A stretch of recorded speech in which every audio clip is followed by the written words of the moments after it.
Good morning, good afternoon, and good evening, and welcome to the last day of July 2021. Thank God it's Saturday, and God, this camera looks a little high. I don't know if if I set it up correctly, but we'll find out. Um, I guess we'll find out. Anyway, it's 91 degrees today in Austin, Texas, and I talked to a gentleman on the phone, and he said it was 100 degrees in California, Santa Clarita, California is 100 degrees. So it's nice to know that there's places in the United States and throughout the world that are hotter than Austin, Texas. Today, just a few items jumped up at me. Today, items of interest. In 1971, we had the first, you could say, motor vehicle driving on the moon. In 1971 was the lunar rover vehicle, or roving vehicle. That was Apollo 15, and that was conducted by James Irwin and David Scott. It just continuously amazes me how brave, I mean, just to look up at the moon and actually want to go there. You know, how frightened do we get when we lose our car in a parking lot, or you know, or get lost driving someplace or walking someplace? Imagine being on the moon. I just can't imagine that the sheer bravery, the sheer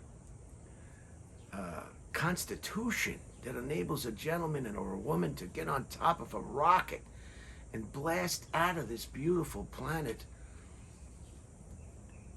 into the unknown and the risks involved. It's just unbelievable. But it must have been great to drive that lunar rover, Apollo 15, on the moon. No parking meters, no meter maids, no time limits. Nobody was going to chock the tires on that Land Rover. No one was going to tow that vehicle. The vehicle would always be able to find a parking space. Actually, the vehicle could park wherever it wanted to park. So how fun would that be to drive a vehicle on the moon without worrying about a parking ticket? 1971. In 2012, Michael Phelps, I think it's called Phelps. Michael Phelps won his 19th career gold medal at the London Olympics in 2012. It was the, what was it? It was the 4x200, 4 times 200 meter freestyle relay. And he helped his team to go on and win that tournament or that particular event. The Olympics are very convoluted today. First of all, if you're watching it on NBC, the National Broadcasting Company, what you'll see is about 2 seconds of sports or rubber balls being kicked, thrown, caught, balance beams, uneven balance beams, aerobatics on mats, surfers and skateboarders, and shot put throwers, all things on the track and field, weightlifting and boxing, wrestling and judo, rowing, sharpshooting, marathon running, you name it, they're gonna do it. Maybe they should just get everybody to run straight into a brick wall, and the person who can get up is the winner of that competition. Anyway, yeah, the balance beam seems dangerous. I mean, and the uneven pile. How is that woman ever going to have a baby if she's got her body parts, you know, where you make babies, bashing against that pole? And they got the pole vault. They got this. They got people jumping in pools, and we're counting splashes. How big was the splash? It's always going to be a splash. Are we really counting splashes? And swimming, and then we've got aquatic dancing in the water. We've got water polo. We've got volleyball. There's just a host of events. I can't even name them all. I know I've left out some already. But NBC just can't get away from 20 minutes of commercials and 20 seconds of Olympics coverage and then 20 minutes of commercials. Do you think NBC could just give it a break for 2 weeks? Just give it a break and not take that money from the sponsors, not take that money from the corporations, and just show uninterrupted for 2 weeks commercial-free Olympic coverage. Don't bet on it. It's called capitalism, and it doesn't take a day off. Anyway, so he won his 19th gold medal on today's date in 2012. I've got the house to myself this weekend. The Indian family has taken a holiday to in Texas. It's about 6-hour drive south of Austin, and it's called South Padre Island. And if you look on the map, you can see it's right down here, almost in Mexico. Can you see that? It's right down here, so it's directly south of Corpus Christi, south of San Antonio, southwest of Houston, and of course south of Austin, and of course southwest of Dallas and Fort Worth. Where do you live in Texas? I live in Dallas. Yeah, I know, I can tell. I could tell you lived in Dallas before you told me where you lived. Anyway, it's right at the bottom, and it's South Padre Island, and I'm told that it is the Hawaii of Texas. That's what I'm told. It's the Hawaii of Texas, and or the Maui of Texas. I heard it's very beautiful down there, and someday maybe I'll go down there myself. So I want to show you something I did yesterday. It was my landlady SK's birthday yesterday, so I got her a special gift. I bought her a bonsai tree, but there were no bonsai trees for sale. They were bonsais, but they were in regular plastic containers, round containers. But they did have bonsai pots for sale. So I borrowed some clippers from the people there, and I borrowed some weed block to cover the hole in the little pot. I cut a few roots and I repotted it right there in the garden center.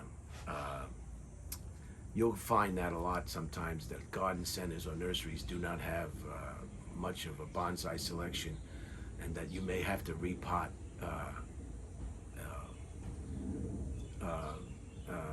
You have to do some work on it, find the pot you want, and repot it.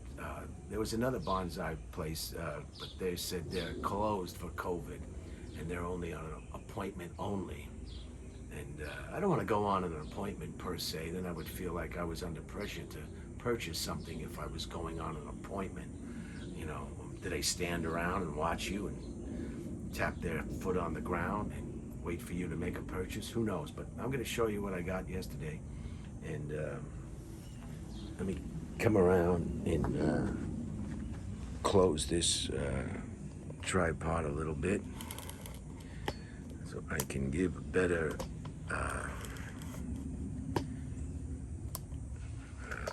view.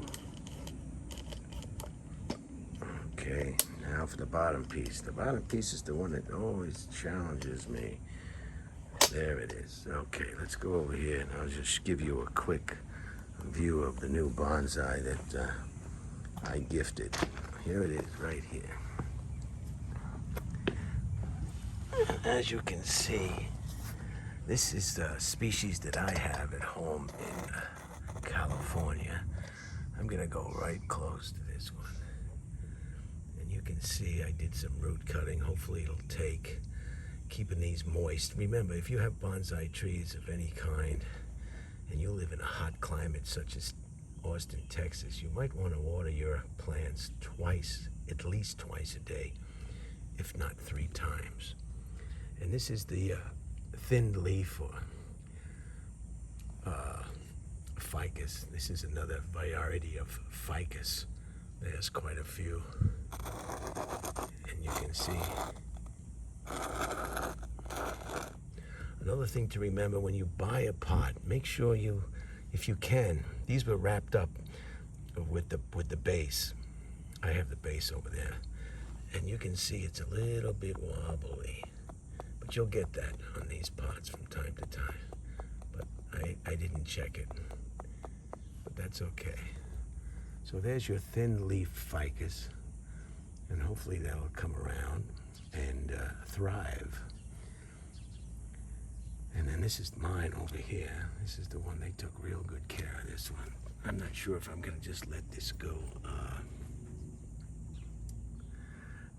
like this, or I'm gonna try to maybe wire it up and give it a bend. I'm not sure yet. I think I may just leave it be, because it's kind of nice. Look how healthy it is. That's 3 times a day or twice watering. That's what that is right there. You do not want to stress out your roots or your trees with not enough H2O. So there it is. Here they are. So have a great day. Tomorrow will be August 1st, if you can believe that. August 1st. Holy cow. Man, oh man. August 1st. And don't forget, if your bonsai tree unfortunately perishes, don't throw the dish out. The dishes can be reused for other plants. So save your bonsai trips. So have a great day. Congratulations on Apollo 15 and Michael Phelps. And NBC, I hope you're happy. I hope you've gotten enough sponsorship money. I hope you're just salivating at the mouth. Show another commercial. That's it. Show another commercial. I haven't seen enough commercials.